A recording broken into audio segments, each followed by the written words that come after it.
Les jeunes X-Men reviennent de loin. Après avoir tragiquement perdu leur mentor Charles Xavier l'année passée, ainsi que leur pire ennemi Magneto face aux Avengers, nos 5 héros sont désormais livrés à eux-mêmes et décident de maintenir vivant le rêve du professeur X, à savoir un monde plus sûr pour les mutants et les humains en harmonie. Pour cela, ils continuent de s'entraîner sans relâche et de voler au secours des plus démunis de leurs frères, même si cette mission doit les mener tout droit dans la gueule du loup. Ainsi, grâce aux efforts d'infiltration de Cyclope, ils parviennent à démanteler la confrérie des mauvais mutants qui servait autrefois Magneto et qui découvrent avec stupeur que celui qu'ils prenaient pour leur maître incapacité n'était en fait qu'un robot. Le choc est rude pour les plus fervents partisans du maître du magnétisme, mais c'est également un soulagement pour Lorna Dane, alias Polaris, qui apprend enfin la vérité sur ses origines. Elle n'est pas, comme on le croyait alors, la fille légitime de Magneto, mais bien une enfant adoptée par celui-ci en raison des pouvoirs similaires qu'ils partageaient tous deux. Revenue dès lors dans le droit chemin, Lorna aide à son tour les X-Men quand il faut secourir le petit frère de Cyclope, qui vient tout juste de se découvrir des pouvoirs mutants à son tour. Une occasion bien trop belle pour être manquée par ceux qui désirent nuire aux X-Men et à leur rêve de coexistence pacifiste, comme le jeune héritier de Bolivar Trask qui ramène les terribles robots géants sentinelles à la vie et leur donne comme nouvelle mission d'appréhender puis d'exterminer tout mutant rencontré.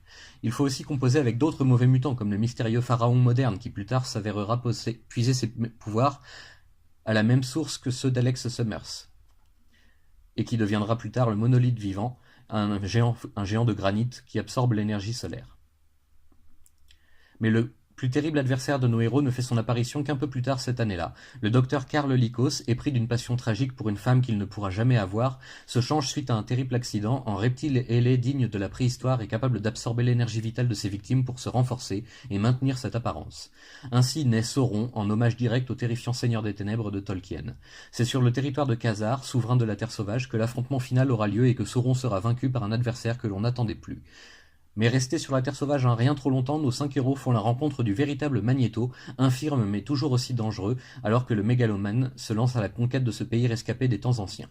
Son œuvre sera bien entendu défaite et détruite par les X-Men une fois de plus, et nous quitterons la Terre sauvage en emportant le souvenir fatal de Magneto terrassé dans la disparition de son plus grand projet. Cependant, il reste encore beaucoup à faire avant de pouvoir rentrer au manoir de Westchester.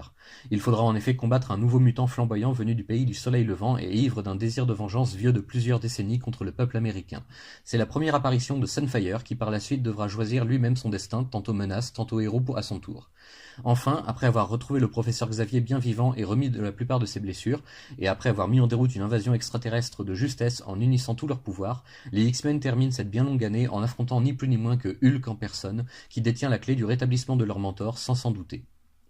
Que d'émotions et de palpitantes aventures que voilà. Après le départ de Stan Lee de l'équipe créative, le grand Stan se désintéressant publiquement du sort de ses mutants depuis quelque temps déjà, la série accueille des stars de l'époque et même des vétérans du monde des comics avec Roy Thomas, Werner Ross et Neil Adams, qui parviendront ensemble à relever une dernière fois le rideau avant de couper les projecteurs et de fermer derrière eux.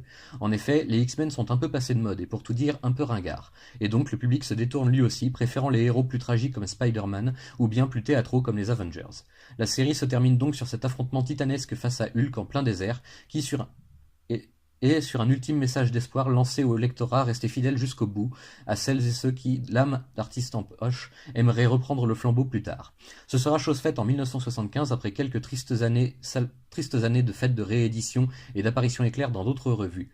Une nouvelle équipe de X-Men sera formée, inventée pour certains par de nouveaux auteurs ayant le vent en poupe et ayant une vision salvatrice du destin des mutants. Mais nous le verrons dans une prochaine fois avec une prochaine intégrale. Pour le moment, cette double année 1969-1970 fait office de charnière et de porte qui se referment sur des héros incompris et encore trop mal aimés du grand public.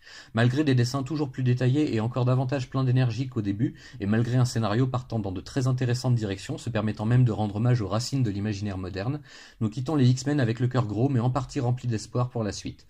Et en effet, comme nous le verrons bientôt, il suffisait d'y croire. C'est la grande leçon de vie que nous apprennent les X-Men depuis toujours, croire en un avenir meilleur et se battre de toutes ses forces pour l'assurer face à la haine et à l'adversité. Une leçon que l'histoire aura également retenue à certains moments.